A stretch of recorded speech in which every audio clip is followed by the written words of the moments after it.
So welcome back, everybody. You'll be glad to hear the two last segments are not as long as the first one.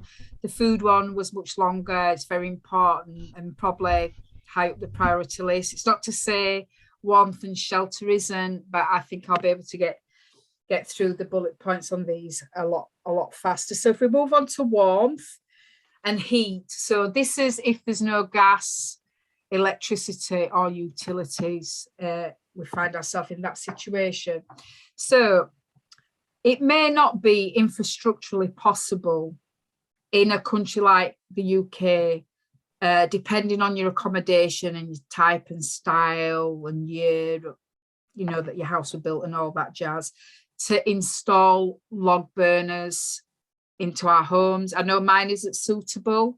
I can't have a log burner. I don't have, logistically, my house mine's quite a new build. It was built less than 20 years ago. It doesn't have the chimney or the flue or whatever it is you need to have. It doesn't have it, and it would cost an absolute arm and a leg, and it'd be a massive renovation project to have one in. I'd love a log burner. Even before any of this, I've always fancied one, but I know in this house, I just can't afford to do it or have that kind of renovation. And so, a lot of people might be in that boat. That would be ideal, a log burner, but it's not infrastructurally or financially possible for, I would imagine, most of us. And neither is purchasing a diesel or solar generator. So that's to answer your question for the 45. I am mentioning generators, but I am saying for this presentation, I'm really trying to focus on what are the basics you can do if you've got quite a challenged budget, or you're starting from scratch and you've got to do everything. You've got to have a bit of everything. And so, if you can afford £800 for a diesel generator right off the bat, if you can go and get one of those now, that's fine. But I'm just making the assumption a lot of people may not be in that position. I think I looked at a solar generator the other day on Amazon. I think the cheapest one I could find was 500 and some pounds. So it's not to say don't invest in things like that if you can afford to, but I think the reality is for a lot of people they can't start there. There's other things that take priority. And so if we're talking about warmth, what I just wanted to touch on, well, what are some of the basic things we can do, assuming we can't have a log burner, assuming we haven't got a grand to go and get a generator right now? What are the things that maybe are achievable? And maybe for Josephine, this is not relevant to you, Josephine, in terms of warmth and heat, because you're actually out in St. Kitts. For you, it might be, how do you keep cool? If there's no electric on for the aircon, so yours might be a reverse of ours. So I'll apologise for you in advance, because I've based it on how do we keep warm, because most of us are in the UK. So what are the basics really? So if you have a portable colour gas heater, then now might be a good time to make sure you've got a full bottle in it. As you know, they're portable. You can wheel them around into whichever room in the house. So if you've got one, it might be a good time to make sure you've got a full bottle of gas in it. A lot of us had them back in the day, and the last time you used it, you might have run out the gas and not replaced it. So it might be a good time, if you've got one of those anyway, to make sure you've got at least one full bottle in it. And if you can safely store more bottles, then do so. Me personally, I'm very nervous about storing gas bottles in my garage, because my garage is attached to my house, and I just can't help thinking if one blows, that's potentially my house at risk. My garage is not a distance from my house, it's attached. So I'm really nervous to have colour gas and to have it stored, but I don't want to put my limitations out on other people. That's one of my anxieties. It may not be one of yours.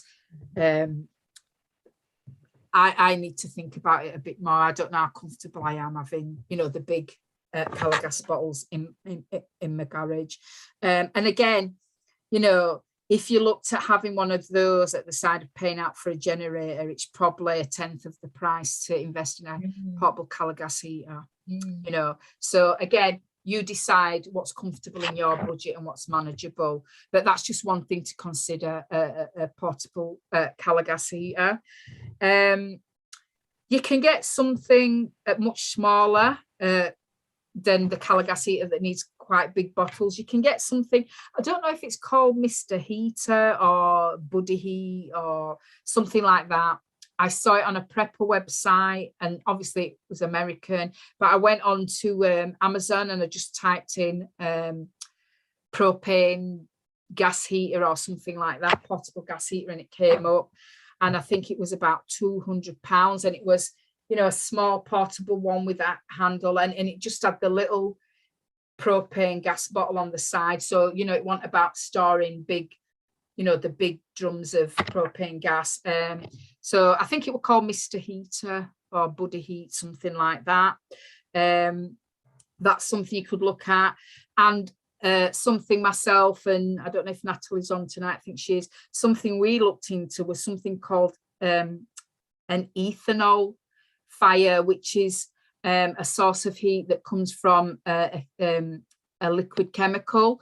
So you can get them for indoors, and I actually never knew about them till last year, till I went to a colleague's house. She invited us around for a bit of something to eat when the restrictions lifted, and it was in a conservatory, and it was a bit, when it got a bit cool, she set it going in the conservatory, and it were a freestanding, you know, it's freestanding, it doesn't have to be plumbed in or plugged in. And ethanol, it's like this liquid. It just looks like, you know, if you go into a decorating store and you see the 5-litre bottles of white spirit, it just looks like that, you know, it's that, and it's a liquid, and you pour it into, you know, the trough or the container in this fire surround, and then you ignite it, and it flames up, and it burns. So you know, if you've not heard of ethanol or ethanol fires, and you want something freestanding where you can get some immediate heat, you know, that is a consideration, you know, an alternative to a log burner if you want some source of heat. And I never thought I'd ever be saying this in 2021, but, you know, would people even like to consider, or have they got one hidden in the attic somewhere or the cellar, an old paraffin heater or kerosene heater? You know, I'm sure we've all got some stories and memories about the good old days with paraffin heaters, you know, the smell, the burns. You know, I burnt my arm so many times leaning against it, you know, forgetting it was there, and leaning and stuff like that. And you know, not to mention the health and safety risks. It's a wonder some of us are in this room. You know, I'm sure we've all had some near misses as children, but, you know, all joking apart, it is a source of heat, you know, and you can get, you know, and you can store fuel for it. So, you know, it's just something to throw out there if you're looking for a solution of how to keep your space warm. And regardless of which of these, if any, work for you, you have to be mindful of the health and safety implications. You know, there's a risk of carbon monoxide. So, you know, you have to have monitors in, you know, and again, it would be a good time to think about having something like that installed in the house, you know, making sure the battery's alive, and maybe, you know, having a fire extinguisher, because anything to do with fires, heat, chemicals, you know, there's a risk. And then if none of those are feasible right now, then the following that I'm going to go through may actually be an absolute essential priority. So number one, blankets and sleeping bags, best quality grade you can afford. You know, if you can get mountain grade, you know, those that go backpacking and climbing mountains and Everest and Kilimanjaro and all that kind of stuff, you know, I'm not saying, you know, to go and buy one from Argos or Dunelm. You know, go to a proper outdoor store such as Millets, is it Blackburn's, Mountain Warehouse, and buy a good grade sleeping bag. Not yourself, Josephine, you won't need one in St. Kitts unless snow and ice is coming anytime soon. But you know, I'm not talking about a cheap sleeping bag. I'm talking about investing in a good grade one, you know, that certain TOG rating or whatever the measure, the warmth in. As I mentioned earlier when we kicked off, they had some really inclement weather in Texas last year in 2020, where, like I said, households had to evacuate, or for certain hours of the day, people going to something called a warming centre for a few hours to get warm. The houses were so cold, and I couldn't believe it. But in the aftermath and some assessment and reviews, and I heard on one social media report that a lot of households, and unfortunately, it affected a lot of Black communities, didn't have something as basic as a blanket in their apartment or households. That's how complacent we've become and reliable on, when we flick a switch, the central heating will always come on, or the gas fire will always come on, or what have you. That a lot of households didn't even have a blanket in the house. I mean, I find that quite appalling. Because Texas, it's got its seasons, it gets its cold season, but it was exceptionally cold, inclement weather, exceptional snow and ice and plummeting of temperatures like they've not seen before. And a lot of households were so poorly prepared just for a winter season anyway, but so reliant that the central heating will always come on, or the gas, that they didn't possess a blanket in the household. So I'm really, saying we should have some basic things like that. Even if we've got a good duvet on the bed, a high TOG rating, feathering down or what have you, it doesn't matter. Always make sure you've got a couple of good blankets stored somewhere, even if they're not in use. I've got a blanket. I don't need it on my bed at the moment. I've not used it for maybe 2 or 3 years because, as bad as Britain can be, the last couple of winters haven't been that extreme. I've not felt that I needed a duvet and a blanket on, but I've never got rid of the blankets in the cupboard. Every bed in my house has got a blanket that can go on in addition to the duvet that's already on. And I can still see her face now. And I don't know if anybody else did, I saw one social media post with one Black sister frantic in Texas, frantically pleading for somebody to help them. It was so desperate that she said, we haven't got food, we haven't got water, we're cold, we're having to go to a warming centre. She was absolutely desperate. But for me, they didn't have the basics, so they were totally at the mercy of the authorities. And it's lovely if the authorities and the governments and the local authorities are going to help you, but don't rely on it. The cavalry may not be coming, or it might not come for several days. And for me, especially us, living in seasonal countries where we have colder climates, I can't believe that there are people that don't have a blanket in the house. Honestly, I can't believe. And there might be people on here that haven't, but I can't comprehend that a household hasn't got a blanket. Do you know what I mean? So that's something to put out there. I remember, during Hurricane Katrina and when the levees broke, a lot of our people were having to go to the Super Bowl, and we've heard the horror stories that happened in there, how they were treated. So my advice would be to be prepared in your own home, that you don't have to leave to go to those places and be at the mercy of other people that can treat you like dross. You know what I mean? If you've got blankets and some of these things in your house, you don't have to leave to go to those kind of places where you don't know what's going to happen to you. The other thing is, and again, I'm giving tips and advice on what you can do. If you haven't got big budgets and you can't put the fires and the generators and all that jazz in, these are some of the simple things that can help to keep you warm. Blankets, good grade sleeping bags, thermal underwear, wearing a base layer, like the long johns and the long sleeve vests.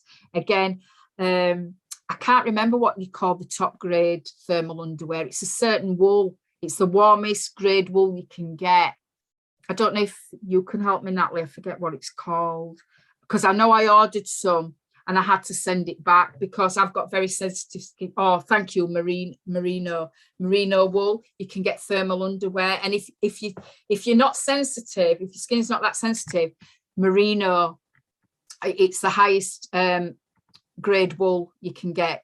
but I can't have it next to my skin. It starts me scratching and itching as soon as it touches my skin. So I had to send it back and just get something a little bit more basic, dare I say it, a bit more man-made fibers, because the wool actually itched my skin. But if you've got tougher skin than me, you're not sensitive, then the merino wool, if you can find thermal underwear made from that, it's the warmest. It keeps you the warmest. And the trick is, as we know, it's to wear layers, not to wear one thick chunky jumper so they look like Michelin Man. Do you know what I mean? It's wear 3 or 4 layers. That actually keeps you warmer than wearing one chunky knitted jumper or what have you. And again, not just thermal underwear, but thermal and or insulated socks. Remember, you can put hats and gloves on. You can retain 20% of your body heat by just wearing something on your head. I've got my head wrapped at the moment and I'm absolutely sweating in this bedroom with central heating on. And I know I'm warmer because I've got my head wrapped as well. So, very effective if the temperature drops. So, also investing in good quality thermal socks, hats, gloves, scarves. And, you may have to wear those during the day when you're not in bed, if you've got no heating. And insulated footwear, think about fur inner soles in your shoes. If you're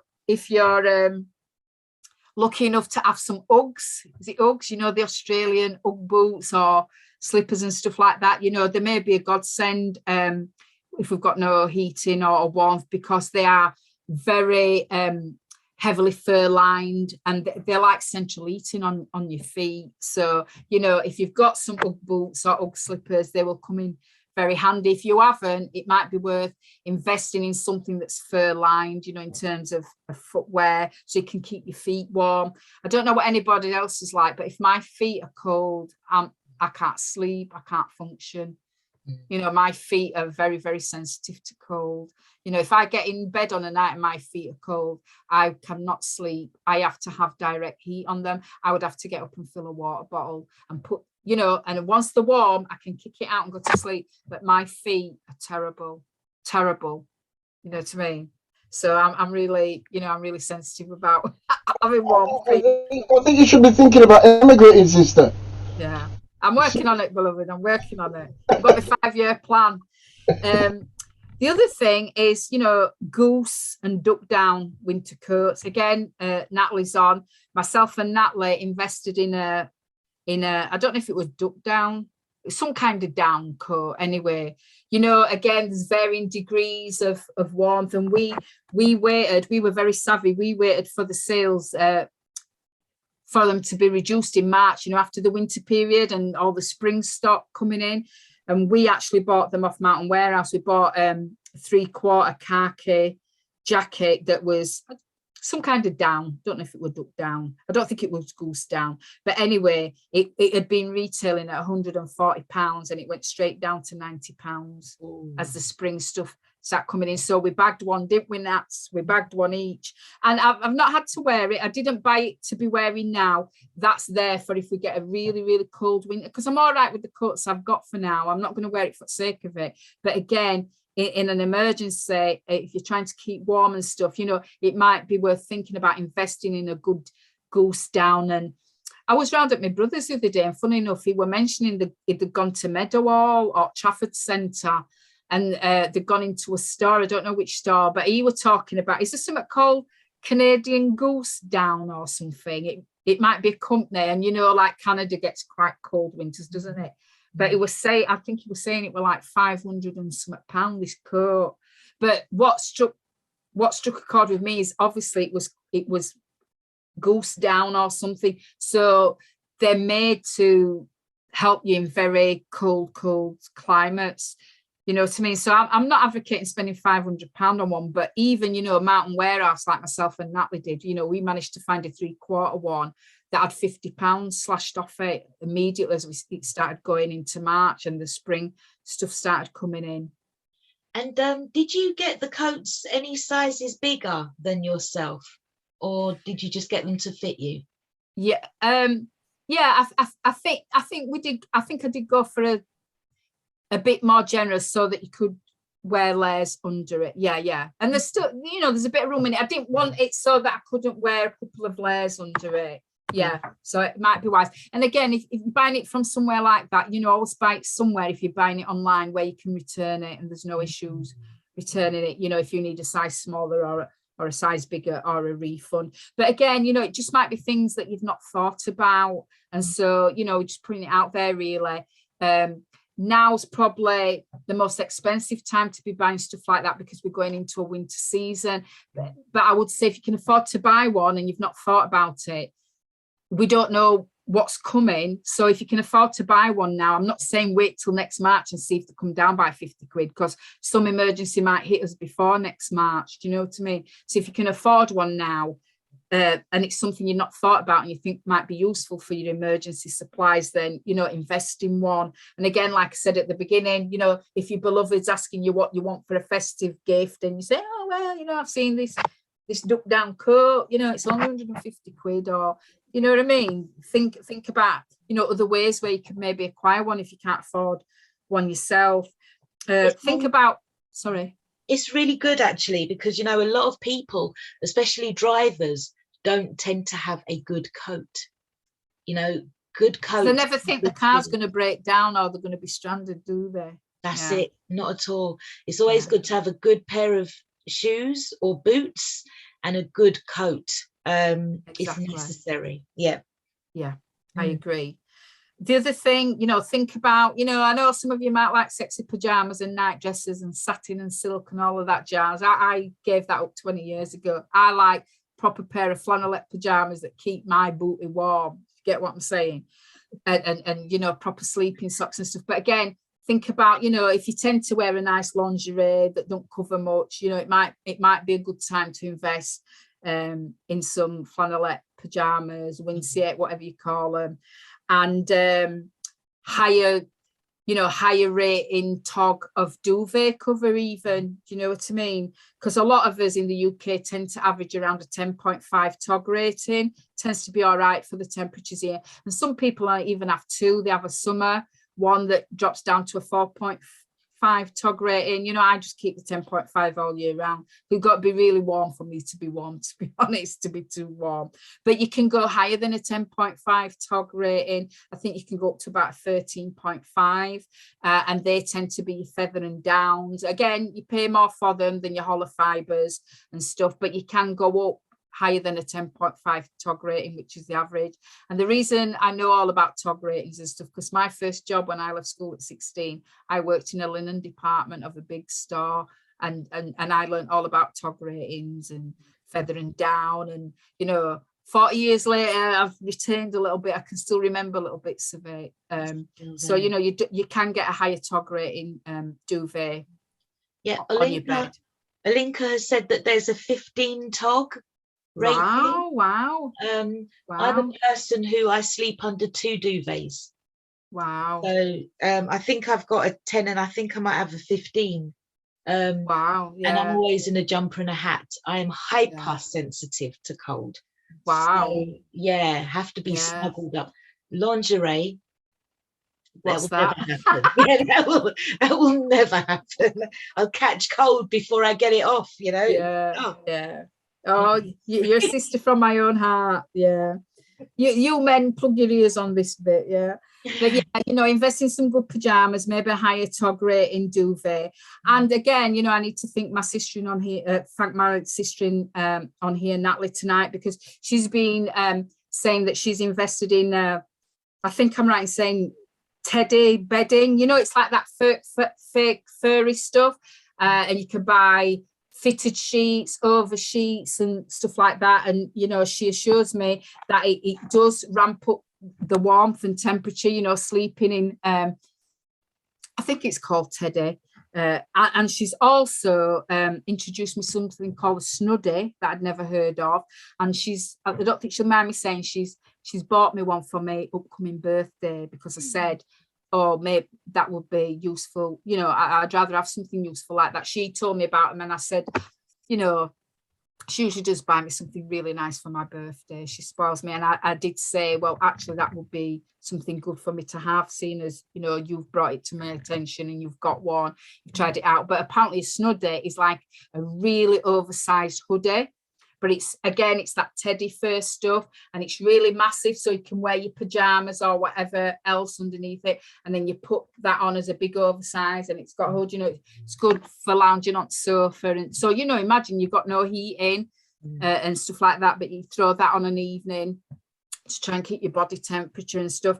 And she was actually telling me you can pay, you know, if you go to the top notch shops, you can be paying about £80 for one, but she got hers from Primark, and I think she said they were about £20, and they're excellent. I mean, I don't know if they've still got them, and we opted to get a man's one, I think it was, so that, you know, it's bigger in size. So again, if you've not heard of a snuddy like I hadn't, it might be worth, if you're buying presents for people, or if somebody's asking what you want, you know, these are the kind of things you can say that you want. You know, if you really, you know, if you've got some affluent relatives that are asking what you want, ask for some Ugg boots even. Do you know what I mean? Be daring. You know, my brother actually bought me a pair of Ugg slippers for my birthday last year, and I was so shocked when I opened them. I was like, wow, I've never bought anything in the Ugg brand. I can't afford it. And he'd bought me a pair of Ugg slippers. And it's like central heating on your feet. Honestly, I can't believe it. You know, I can understand why they're so expensive, but sometimes you do get what you pay for. You know, they really are quality. Okay. I'll guard them with my life. You know, I don't wear them when I'm cooking, so I don't want to spill any curry or anything on them. But yeah. So again, just you know, jump in and invite Sister Natalie to speak. Okay. Okay. Hi everyone. Hello. I was going to just add, I mean, I know you've been plugging Ugg slippers, but to me it's overrated and you just buy a name. You can buy you can get just sheepskin slippers that are probably the same quality, if not better, for £29 in TK Maxx. I even seen some today that same quality, slightly cheaper than that. So they're out there if you look. And in terms of the snuddy is more like a blanket that's made like a hoodie. You know, if you've got that on, there's no reason for you to be wearing anything else. It's like a furnace underneath. But don't buy the ladies, because when you go to the men's and have a look at the quality to the ladies. The ladies are very pretty with either Winnie the Pooh and all that stupidness for the same money, and it's not as thick. So the men's might not be as pretty, but it does the job. Thank you. So I've been introduced to snuddies in the last month that I'd never heard of. So brilliant. Right. So thank you for that. And then I'm getting to the bottom of my list on one, but you know, the obvious hot water bottles. You know, if you can, even if you've not got much of an energy source, but even like that stove and solid fuel tablet thing, if you can heat some water up and put it in a water bottle, especially to get into bed with if it's really cold, you know, it will really have a big effect. You know, and it'll make it more comfortable for you at least to fall to sleep in the first place. And as I've mentioned, you know, wearing layers of clothes generally, you know, invest in a few good woolen jumpers, you know, invest in some hoodies, wear nylon tights under your leggings and trousers, you know, to add that extra layer if you haven't got a base, you know, like long johns and stuff like that, you know. And then moving on to things around the house, you know, seal up drafts. If you know you've got drafts coming in now, you know where drafty spells are in your house, you know, seal up drafts, you know, under doors, you know, get draft excluders, you know, or improvise, use rolled up towels if you've got some old towels. But, you know, in an emergency situation where you've got no heating and no energy source, you know, you really need to minimize drafts coming into the house. So, you know, where you know drafts are coming in, you know, take steps to try and mitigate that. And I would imagine most houses now have got double glazing.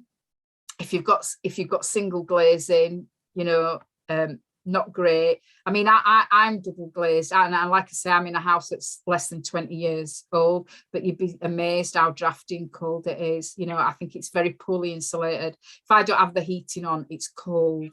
You know, it's getting to time of year now. If I don't have the heating on, it's cold, and I can feel drafts come through the window. So, you know, on my renovation list, next time I do some upgrades to the house, you know, I'm going to invest in triple glazing. And I only raise that to say that, you know, I can't have an oil burner. I haven't got a generator and stuff like that. But when I am thinking of doing upgrades to my house at whatever point in time, you know, I am going to invest in having things like triple glazing. I'm going to pay the extra to have stuff like that, because I think it pays dividends down the line. But there are things you can do. You know, if you've got drafty windows, again, on one of the prepping videos I watched last week, they were saying, you know, you can seal up around the windows with decorators plastic, you know, maybe sheeting, you know, decorators sheeting and stuff, and you just tape it with duct tape, you know, so you seal it around the window and duct tape it to the walls,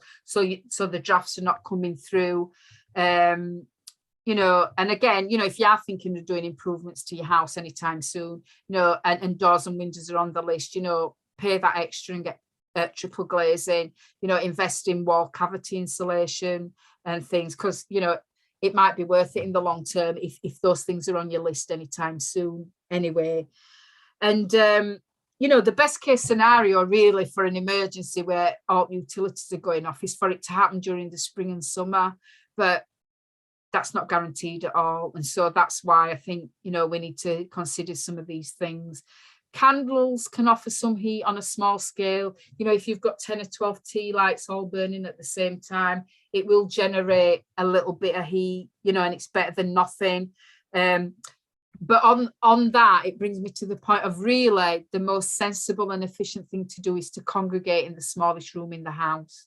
So during your waking hours, when you're not in bed and you have to be, you know, up, and because, you know, you can't spend the whole of your life in bed because there's an emergency, you know, but learn to live in the smallest house of the room, shut all the other areas off, and just, you know, if you have got a limited source of heat, like one of those Mr. heaters or a Calagas or a paraffin heater, you know, it's easier just to heat and live in one room than to try and heat the whole house.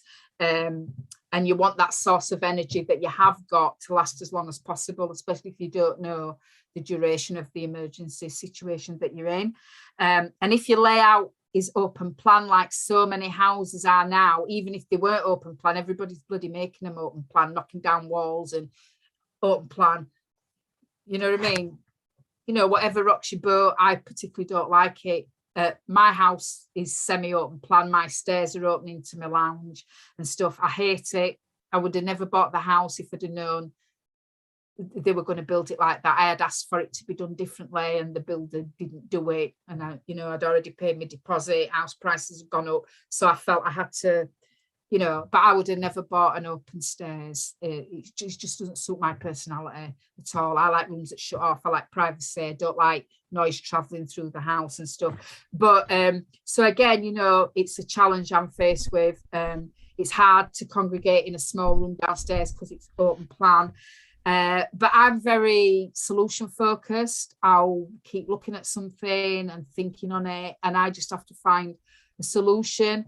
And, you know, in the last few months, I think I've come up with an idea that I need to look into. And when I've got some spare financial resource, it could be a solution.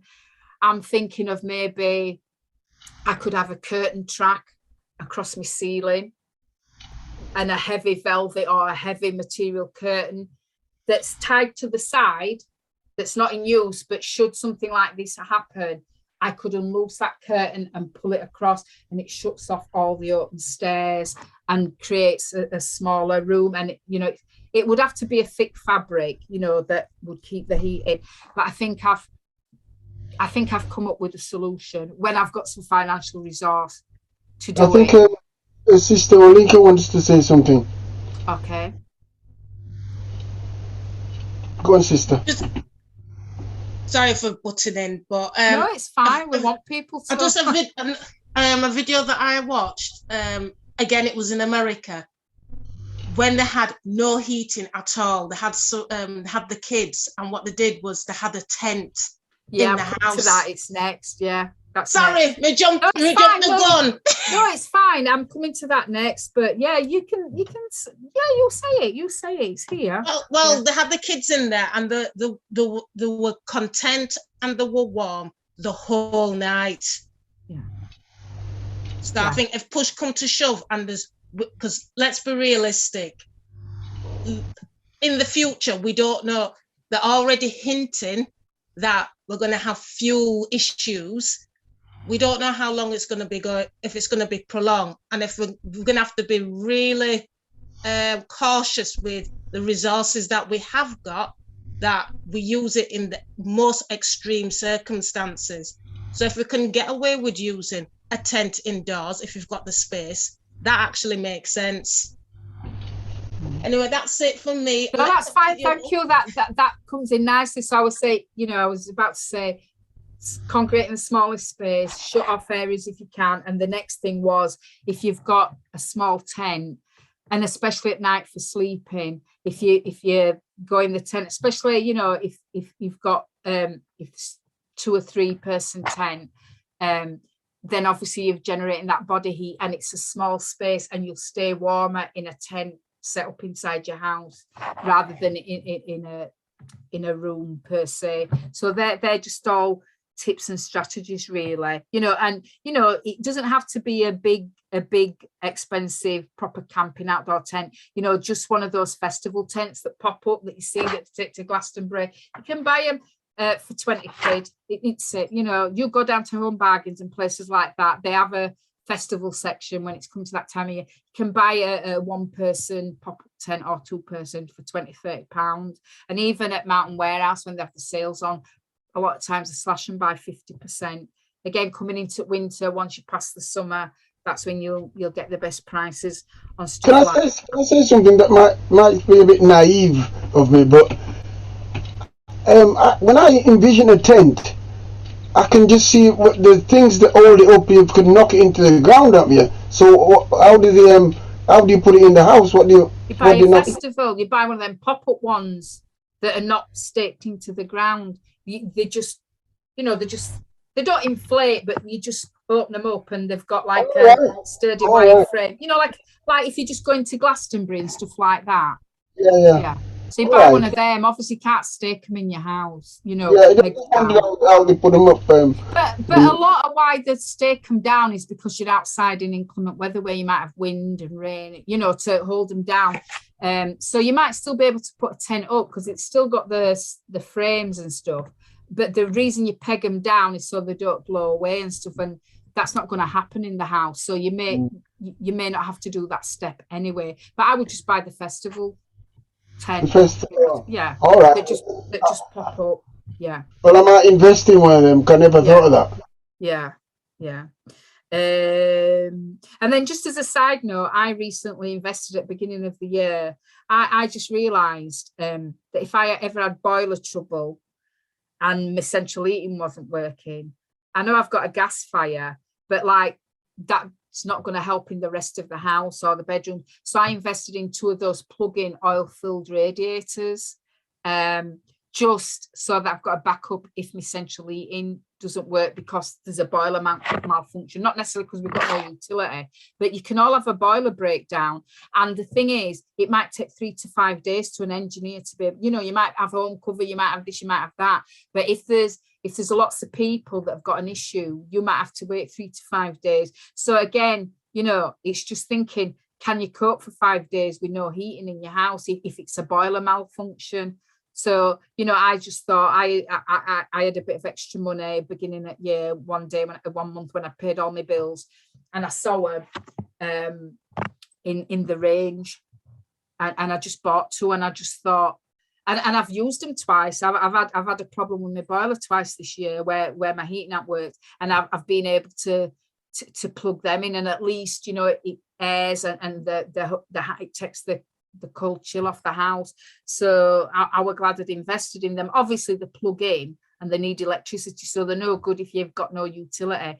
But when I talk about emergency preparation, I'm not talking necessarily always about Armageddon. you know, your boiler misfunctions. I'm trying to get people to think about them everyday little inconveniences, not just the really big stuff that might be coming down the line. You know, it could be some little inconveniences that, you know, boilers, there's a good chance that somebody's boiler ain't going to work at some point, and it might be days before somebody can get out to you. So, you know, don't always just think about the doom and gloom Armageddon stuff. You know, think about the everyday things that can go wrong, and how prepared are you to deal with those little emergencies, not just the big emergencies. So just finally, if we move on to shelter, all I wanted to say under this really is, in an emergency, really the best strategy is to stay at your place of abode and prepare what you need there. You know, really, it's not about setting off somewhere else necessarily, unless, you know, that, you know, it's a life and death situation.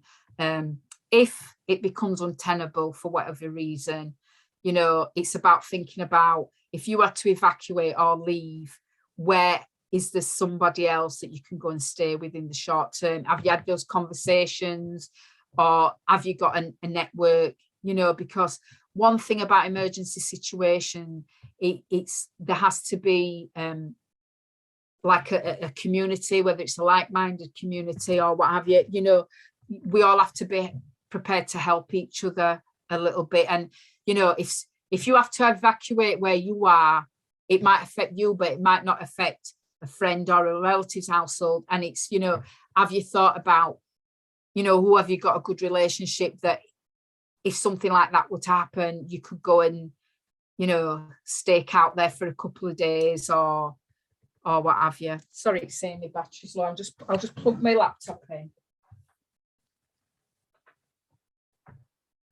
That's okay. That's a really good, I didn't realize it.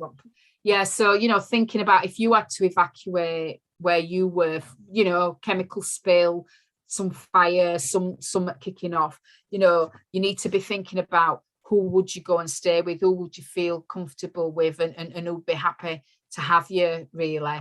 And then, you know, the other alternative is, if your place of abode isn't tenable, you know, it is again about having a tent, because even if you've got to leave where you are in your vehicle, you know, if you've got to leave at night, it's at least if you've got a tent, even if it's a cheap festival one that I've mentioned, any shelter is better than nothing if you're out in elements.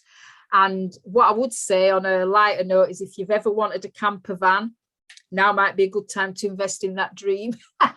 You know, a motorhome or a camper van. I know it's on some people's list. You know, or do you have a friend or a relative that's got one, or a caravan parked up somewhere?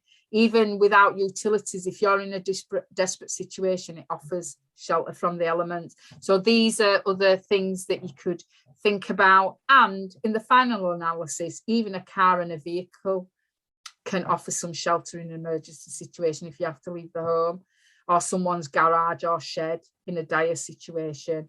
But just remember, if you are taking shelter in a car, do not run the engine in an enclosed space, because obviously carbon monoxide fumes are very dangerous.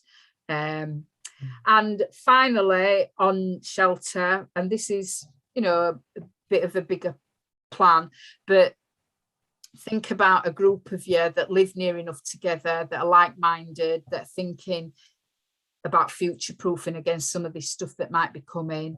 You know, about investing in a bug out place, as they call it in America. It might be a place away from an urban built up area that you have as a backup.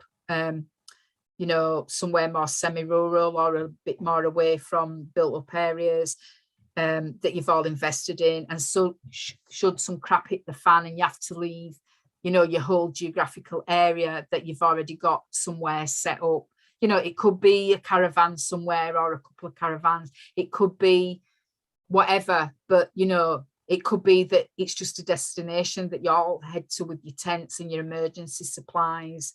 But, you know, there's nothing to stop us thinking about, if we had to leave Huddersfield, for us that are here, have we got something set up somewhere else, you know? And a few of us might want to look at that, where we could all go to and congregate and have an alternative community till it was safe to come back. So just finally, I've talked about the things that you can start to do. But I think alongside that, I think an important element is storage, because it's all right, even if you've got the budget or you want to make a start, for some people, storing this stuff might be an issue. So just a few thoughts on that. Declutter. Start decluttering the house and the places of abode that you're in now. We're all guilty of hoarding and keeping things that no longer serves a purpose, you know. And, you know, as I said at the beginning, I started off with the quote, first do what is necessary before that which is nice. You know, if you're keeping something just because it's nice to keep, you know, if that would store, you know, 5 cases of bottled water, that space that thing is taking up, that's the way you have to think about. So the first thing is declutter and start to make space. Think about where you can store things, such as if you've got the type of bed where you've got space underneath, could you store a couple of boxes of groceries under there? You know, if you've got a divan trim and stuff like that. Obviously, you want to be discreet. You don't want anybody that comes to the house say, oh, what, you've got 25 boxes of baked beans in your bedroom for, do you know what I mean? Because, you know, we laugh, but it's about being discreet about what you've got, because I'm not being funny. You saw how people behaved over bloody toilet roll in the supermarket. They were ready to fight each other. If somebody's hungry and ain't got, and they've thought, oh, when I went to Laura's 6 months ago, I saw that she had 48 tins of beans in bedroom. And I thought, oh, that's a bit funny. Oh, I'm off round there now. I'll be. Do you know what I mean? Absolutely. Yeah. And if you won't give it willingly, they'll knock you over head and take it in a desperate, you know, if you saw what people did for toilet roll, what do you think they will do for food if they're hungry and they know you've got some? Yeah. So again, storage is important, but storing discreetly so that everybody that comes to your house don't have to know your business. There is a nation of people that will turn to eating their friend or family member if it gets to it. You know, it has been done. That there was an aeroplane crash, and we know about it, we've read about it, and they turned around and started eating the friends. Eating each other. Yeah, they did. That's right. So and somebody likened it to look at all the famine and stuff that you see that happens in Africa, especially the Great Famine in Ethiopia, and not one person ate the dead child or their, you know, they die with dignity. And yet, I think within 10 or 11 days of that crash, they were cannibalizing, they were eating the dead. And they call us cannibals. You know, they call us all those primitive names. That's the nature of them. Yeah. So going to be they'll knock you over head and take your tin of beans if they know you've got it. That's what I'm saying. And some of our own people will, to be honest. Do you know what I mean? So in a situation like that, there's certain people we don't want to be in it with. Yeah. So, you know, I'm just saying, err on the side of caution. I'm on here sharing tonight. I'm talking to myself as I haven't got all of this stuff. Do you know what I mean? And you know, if I was in a prolonged situation, I'd be in trouble like a lot of other people. But I feel I've made a start, and I've thought about some of this stuff, and I've thought about some solutions, even if I'm not there yet or don't have the resources to do it. It's a work in progress for me, but I think we have to be discreet about what you have personally got in your household. You know, you can encourage other people, and you can drop it into conversation lightly and stuff like that. Oh, have you noticed, you know, a lot of supermarket shelves haven't quite ever stocked up since then, you know, it might be wise to buy a few extra tins of beans. You know, you can have those sort of conversations, but don't start telling people your business. Oh, girl, I'm waiting for Armageddon. I've got 25 truckloads of food in my gap. You know, don't be saying stuff like that, because you're putting yourself at risk, because people remember that in an emergency and they'll think, I'm off round to that sister's house and she better give me something or else I'm going to take it. Do you know what I mean? So we want to help people. We don't want to see our people suffer, but put it out there, but don't start talking about what you've got and sounding like, you know, well, if it all goes down tomorrow and I'm cool for 6 months, you know, don't be saying stuff like that, because you put yourself and your family and your household at risk. So under beds, declutter, replace. So for example, we've talked about the duvets. If you're short on space and you think warmth might be an issue, replace your duvet now, so you're not having to find storage space. You just upgrading the one you've got. So you're getting rid of one, or you're putting an extra one on, you know, and, you know, invest in a better coat, better footwear. Please try and get a blanket, at least a good blanket, even if not a sleeping bag. And in terms of storage, you know, you can board out your loft quite cheaply. You know, there are people in that little booklet that comes round here where people are offering to board out your loft and a ladder and a hatch and put a light up there for under £300. And if you've nowhere else to go and to store stuff, it's worth £300 to get that done and get your emergency supplies up there. And they're out of the peering eye of people. People can't see what's up there. They don't know. So you could consider boarding out your loft, but you know, if you've got cellars and stuff like that. And then the other thing you can consider, if you've got any outdoor space or a courtyard, is to invest in a shed. And sheds come in all shapes and sizes and prices. You know, it could be something very basic and small, but you'd be amazed, you know, how many cases of water at least and cases of tin food you could at least get in a shed or in a courtyard.